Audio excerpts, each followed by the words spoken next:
been living under a rock, y'all. This place has been open for like 10 years, they told me.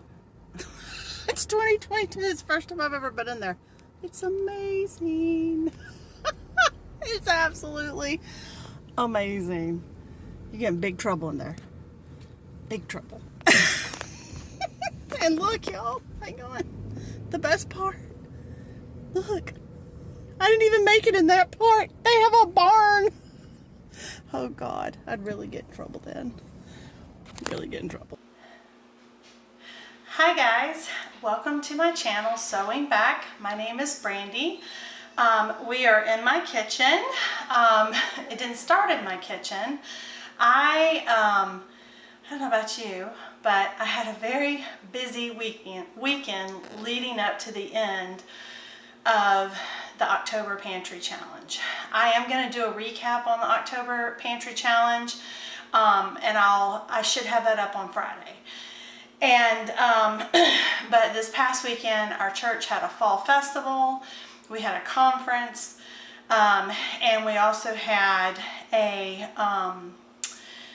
we do one time a year an annual joint worship service where all within our denomination in our vicinity, the Northwest Georgia area, come together and worship together. And so it was pretty busy. We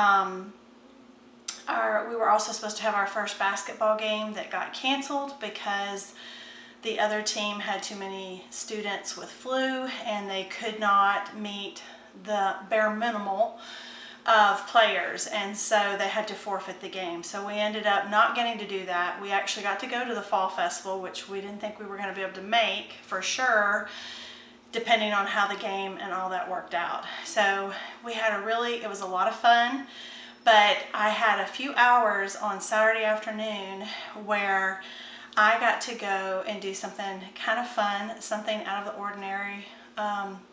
For me, I am not a big shopper, like going out and doing things. Matter of fact, when we had to redo the kitchen, that was really stressful for me. There was a lot of things I had to pick and decide on, and you don't want to screw that up. And it's just really not who I am. I'm really pretty plain, kind of simple, and I'm not knocking someone who's not. I think I can look at other people's stuff and see how beautiful things are and how much work they put into that. Just like people can look at my garden and see I've put a lot of work into that, or, you know, it's just different. But it's just not my typical, what I feel comfortable doing necessarily. I also, I think some of that just comes also just trying to be budget minded. I grew up pretty poor, and there are some things that when you grow up with a meager start, there's just certain habits that are hard to change, and so and don't necessarily need to change. And so I find oftentimes it's hard for me to go and do those kinds of things, just because I don't know why. It just is. And so but a friend of mine had put up about this new place. Well, it's new to me. I thought it was a new place. I thought it was a grand opening. And I didn't really know what to expect. It was up on Facebook. She had just put she was interested in going. And I thought, well, maybe I should go see what it's all about. And it looked like it was kind of like home decor and all that kind of stuff. I had no idea that this was like stuff that was consigned. It had antiques, it had new things, it had whole rooms put together. It had all kinds of stuff. I mean, it even had like jams and jellies, and the one part I didn't even know it had until I drove away was they even had a barn that had like all kinds of stuff for outdoor stuff, and I was like, oh, probably good I didn't go in there. But I did find some things. And one thing that I was really interested in, I've kind of been looking for, is what I am actually sitting on right now. Is with the kitchen remodel, I really wanted to have a stool that I could sit on. As a teacher, I always had a stool. I loved having my stool. It was multifunctional for me. Sometimes I would sit on it. Oftentimes I taught from it.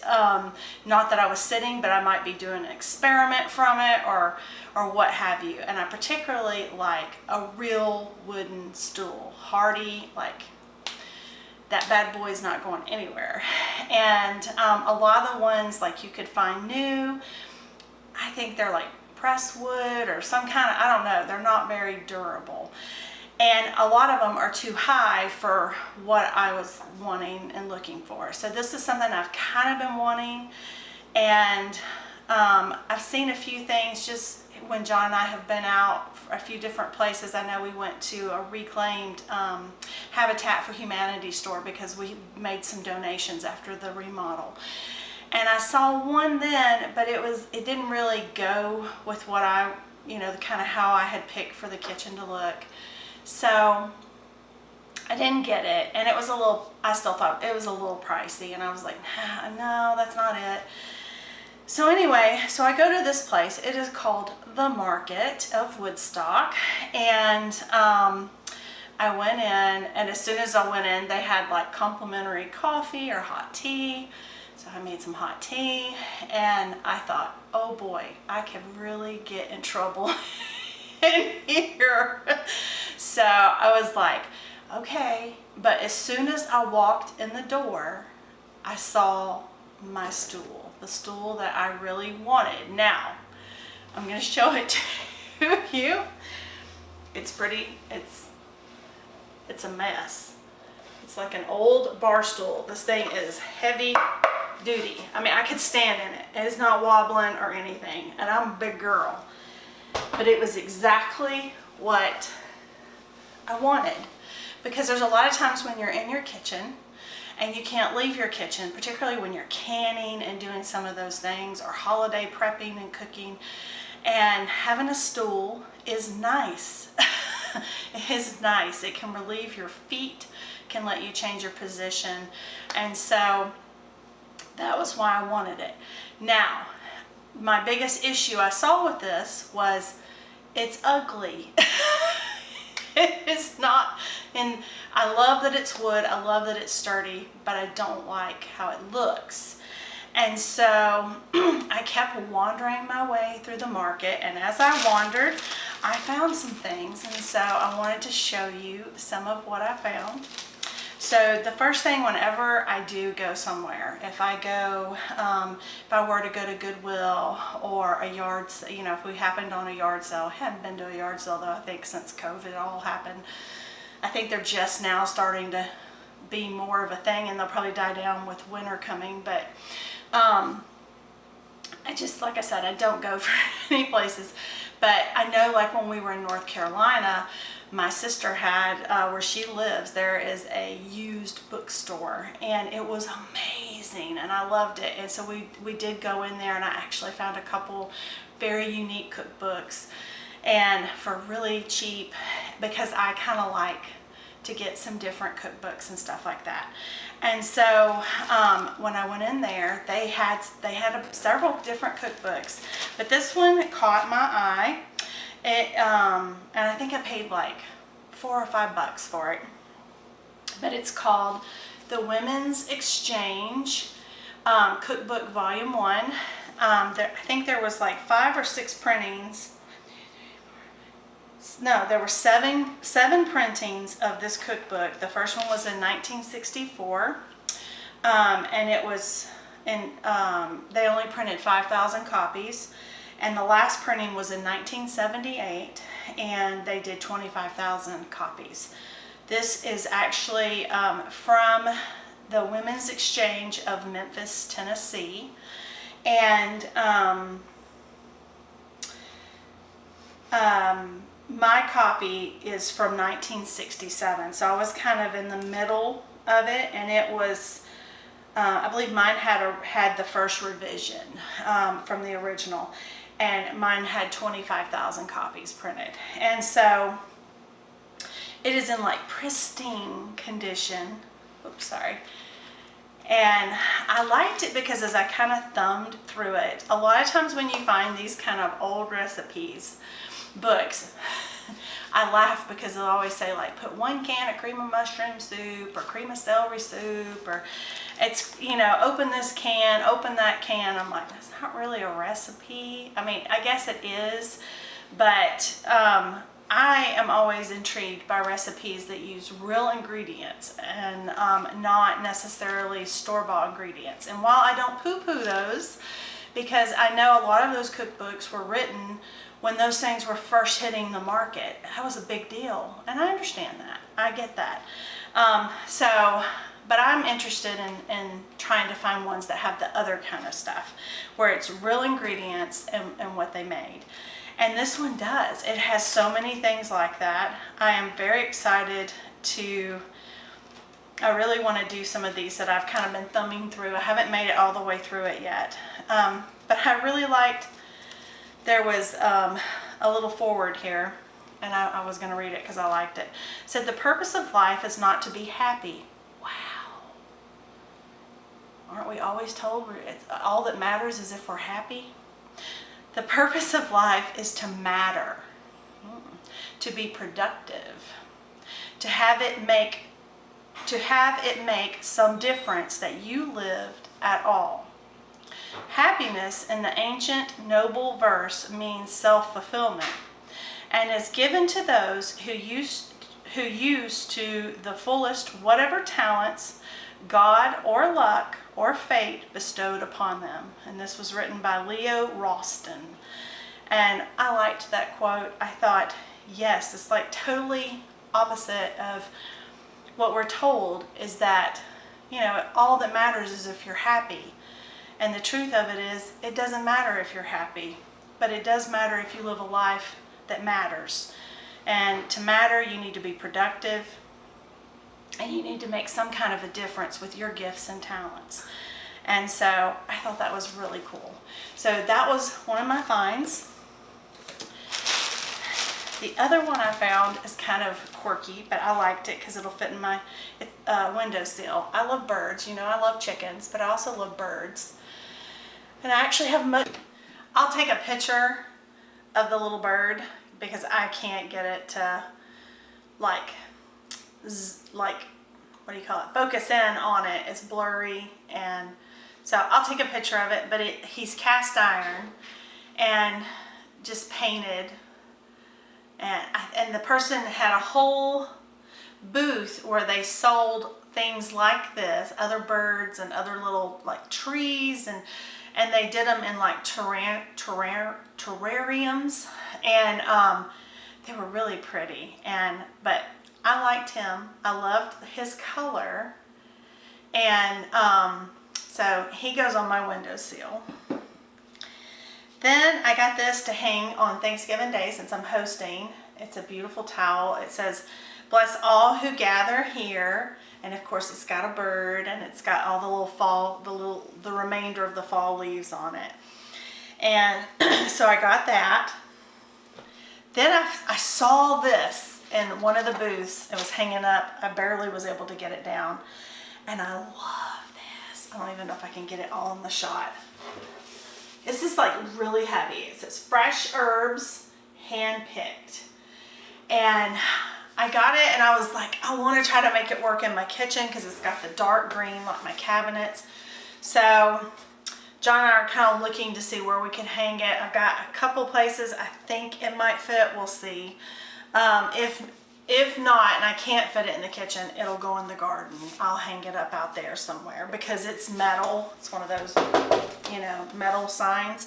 But I really want to have this one, keep this one inside. And I think I paid, this one I paid 20 something for. I don't totally remember. It was 20 something. But then takes me back. So I love this color. And when I saw him, I was like, I wish I could find this color, because in these type of shops, they all have the chalk paints and the, I think they're called resin paints, and milk paint, and all these different ones, and they all have different specialty colors. And the only one like that I've ever had really done anything with myself has been Rethunk Junk, and that's actually a hometown group who makes resin paint. And I actually did a garden piece with that and really like it, like painting with it. And so I'm familiar with that one. I'm not as familiar with some of those others and how they go on. And so as I saw my little birdie, I was like, I wonder if I could find, if they would have a color, and if they even had it here. They do have a store not too far from there, but if I could get it all in one, trip, that would be great. And sure enough, they had a booth there, and I went in, and lo and behold, they had marigold. It says it's for furniture, cabinets, and more. And so, like I said, I did it on metal on a garden piece, and it has done beautifully. So I want to paint my wood stool. I guess you can see on the bottom. It's the same color as him. It's called Marigold, and it's Rethunk Junk. And so I'll have an upcoming video when the weather's gonna be good of me painting my stool the yellow. I think it's going to be a really pretty contrast with my green cabinets, and I love yellow. So matter of fact, when I was doing my garden door, I was going back and forth because I was like, I really want yellow, and then I saw that turquoise, and I was like, oh, I should do turquoise, and I did, and I'm happy that I did. I like it, but I think if I redo it, I'll end up painting it yellow, because I love yellow.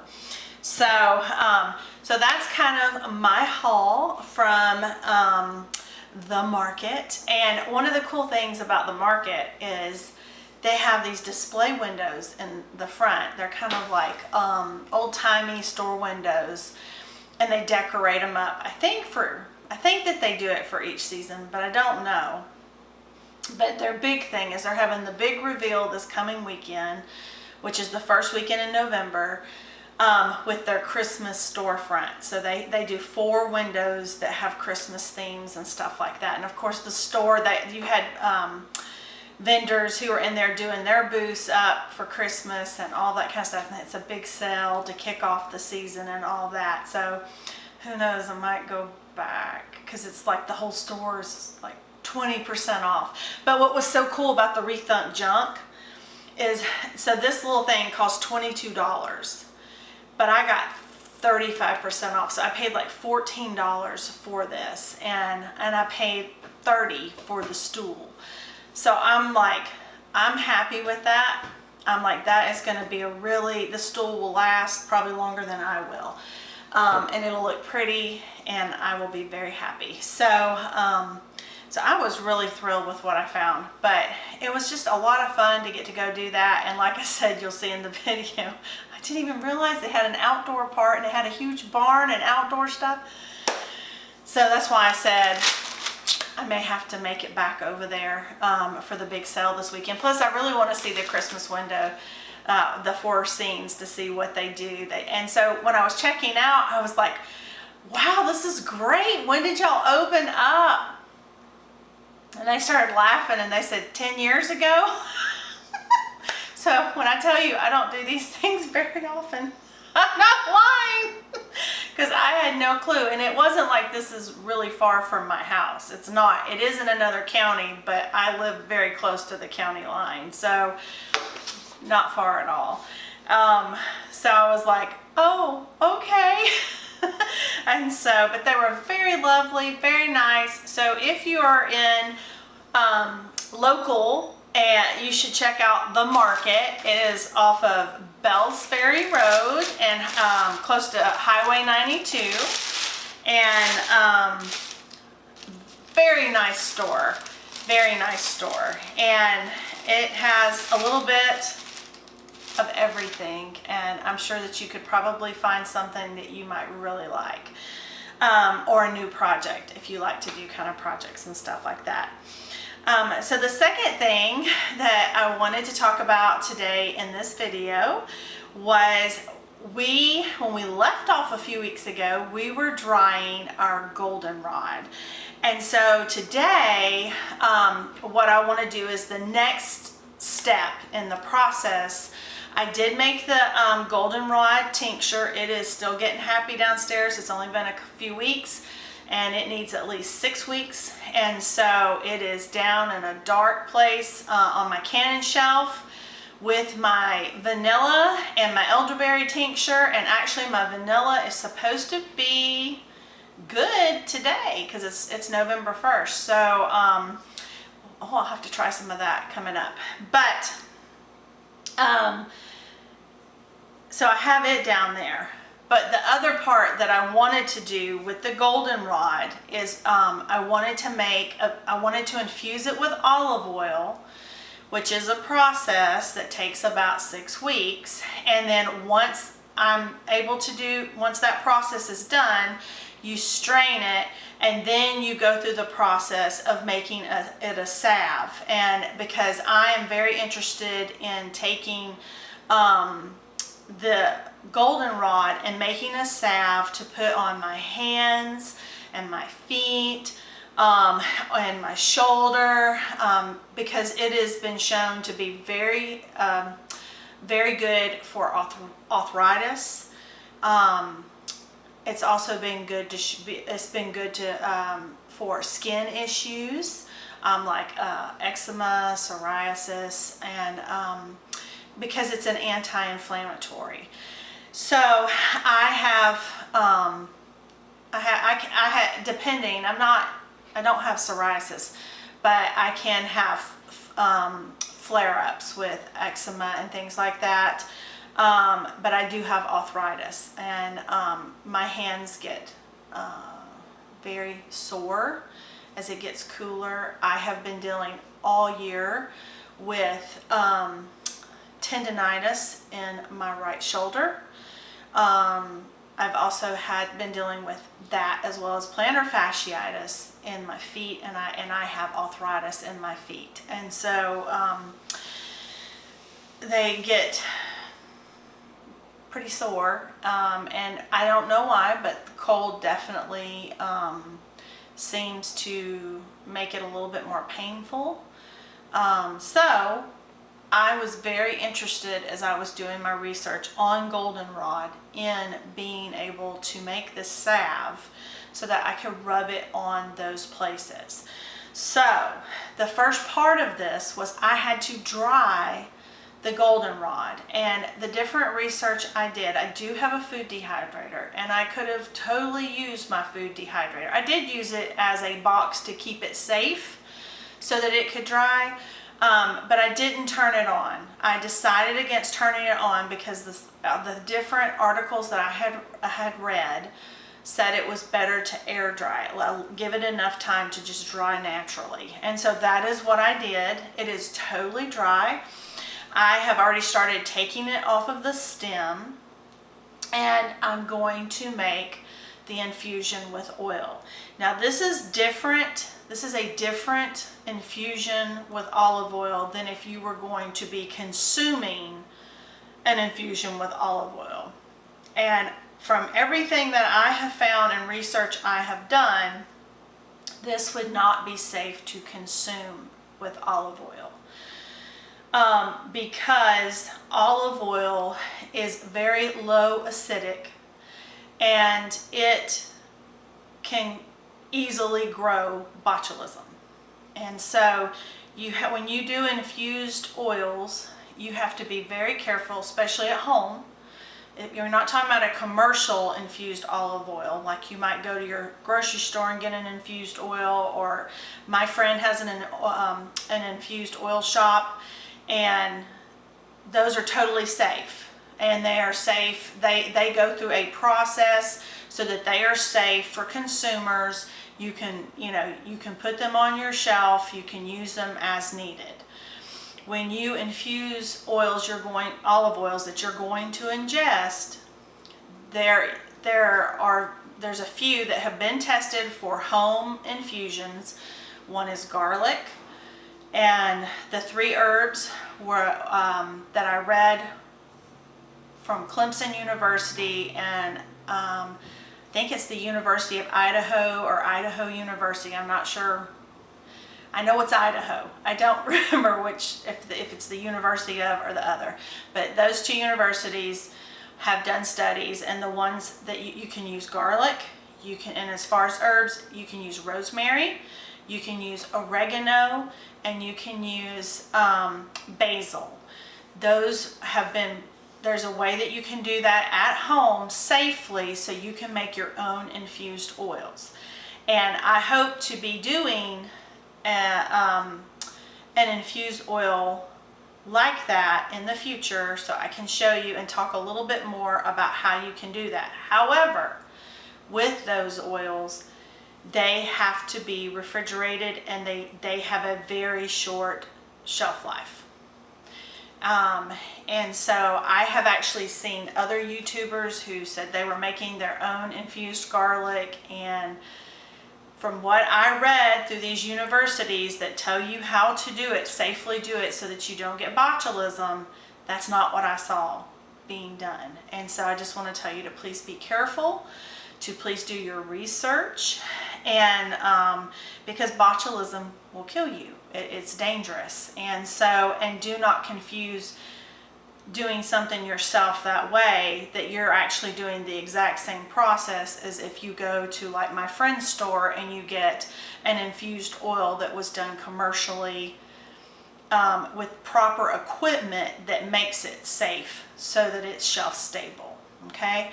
And also, just so you know, olive oils are probably the least shelf stable of oils.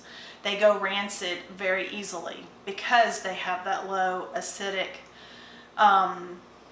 number. And I read different things that I think it's like 0.08% to maybe the most is 2%, and that was questionable, and that was in those university studies. But so the oil that I'm making, the infusion that I'm making, I am not making for consumption, and I have not seen anywhere where you can make an infused oil for consumption for goldenrod. If you have and you found that, great. I have not doing that. I'm infusing the oil because I want to take the oil to add to beeswax to make a salve. That's all I want. Now, the other part of it you could use the oil for is you could also use it in soap making, if that is something that you want to do. I will tell you that goldenrod has a very pleasant smell, so that might be, a good thing for you to do. At some point, I am interested in doing a soap. Probably wait till winter to get to that, after the holidays. And I know that John has a lot of interest in that as well. But my main interest is in making the salve. That has kind of been all along what I've wanted to do. So that's what we're going to do. We're going to come over here, and so this will be the second part with the goldenrod, what you need to do. So if you did collect some and you've been drying it, this is something that you can make for yourself to use it. It's also just good to use the salves as moisturizers and things like that. We all typically get dry skin in the winter. Beeswax is so good for that. So it's kind of a win-win. Now, I went ahead today and I placed an order for my beeswax because I don't have that. I don't have bees. And well, I have volunteer bees, but I don't keep bees, and so I don't have that available. And so I am ordering an organic one that I found that was recommended on Amazon.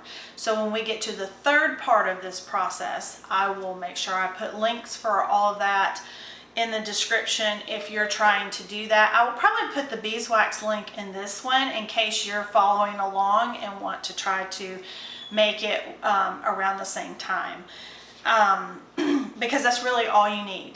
That's all you need. So for today, what do we need? We need two things. We need the dried flowers of the goldenrod, which I have, and a mason jar to put it in with a well-fitted lid, okay?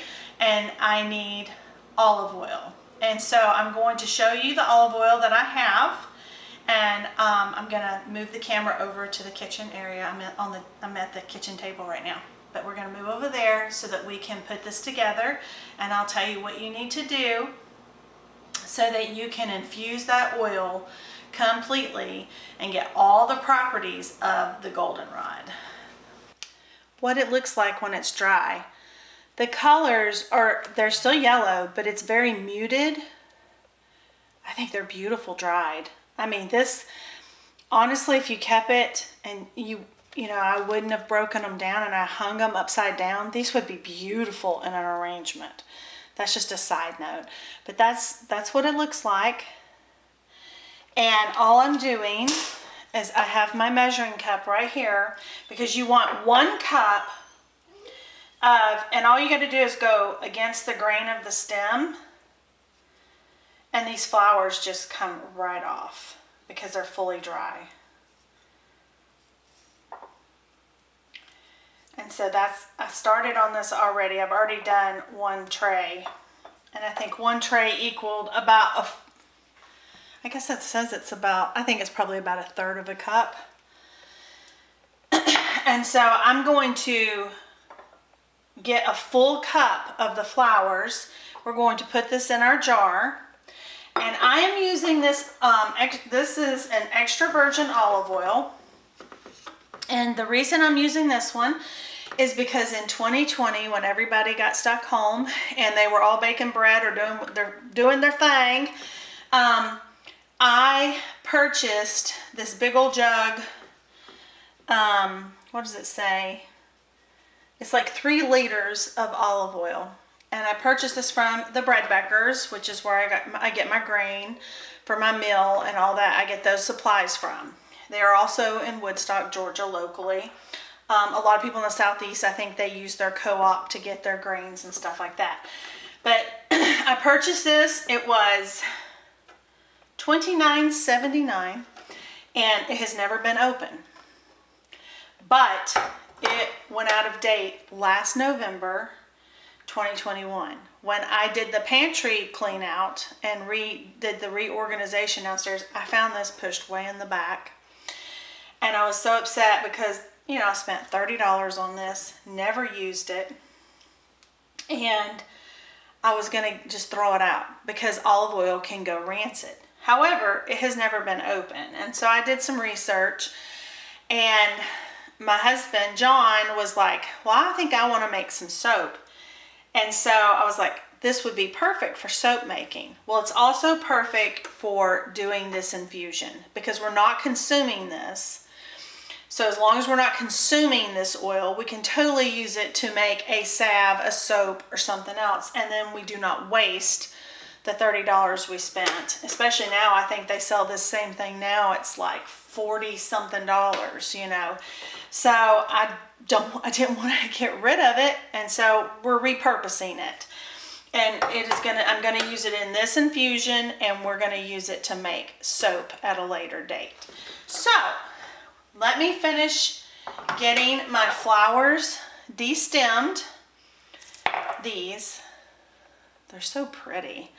I'm gonna get these finished, and then when I get enough, then we will finish the recipe. So it calls for 1 cup of dried dried goldenrod flour to 12 ounces of olive oil. So that's what I'm gonna work to do. 1 cup of the dried goldenrod. This is a quart size jar, and I have a well-fitting lid. So I'm going to get these going in here. Got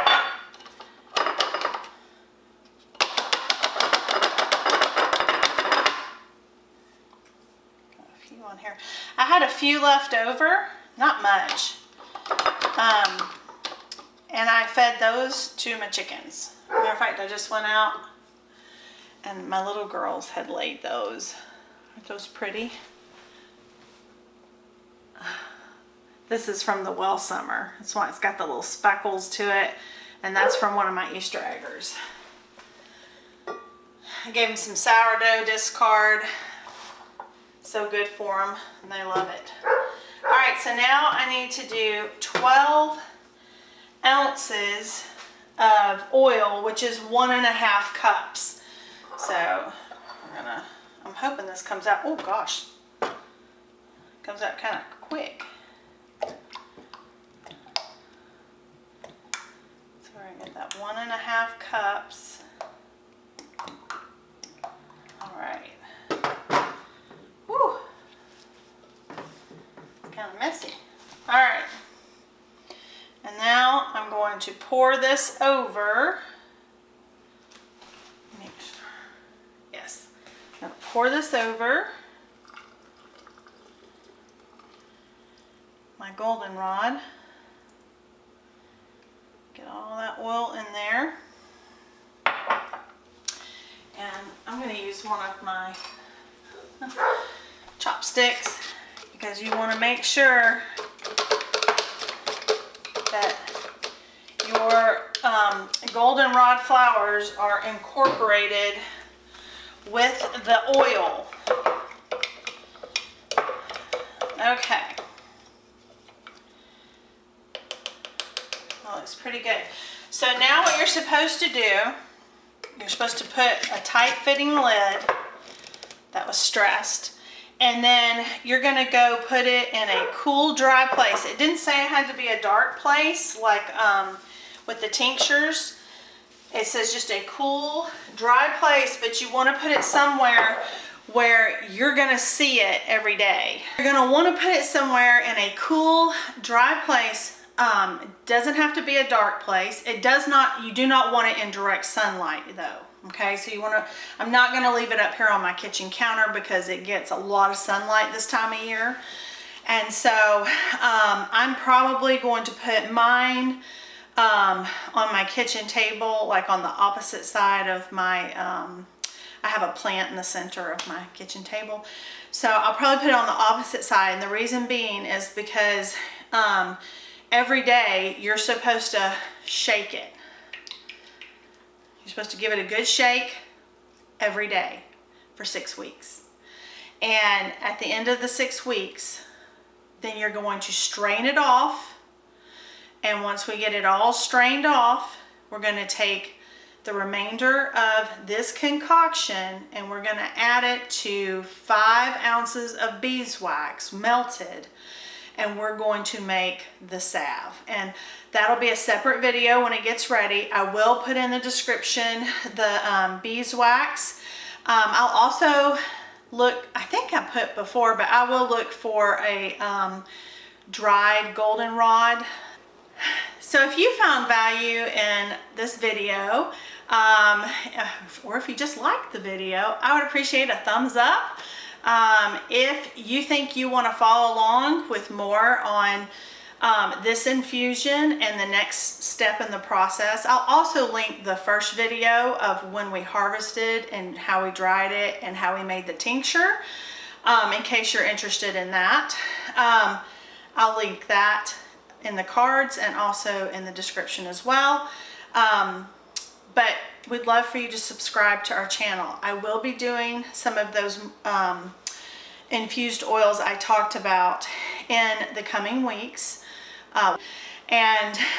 So if those interest you, or if just cooking out of the garden and, you know, trying to live on a decent budget these days interests you, sourdough, any of that kind of stuff interests you, I'd love for you to subscribe to the channel, and we'd love for you to share the channel if you know someone that's interested in all of those things. And of course, everything in the garden and my backyard chickens. So pretty much everything homemaking.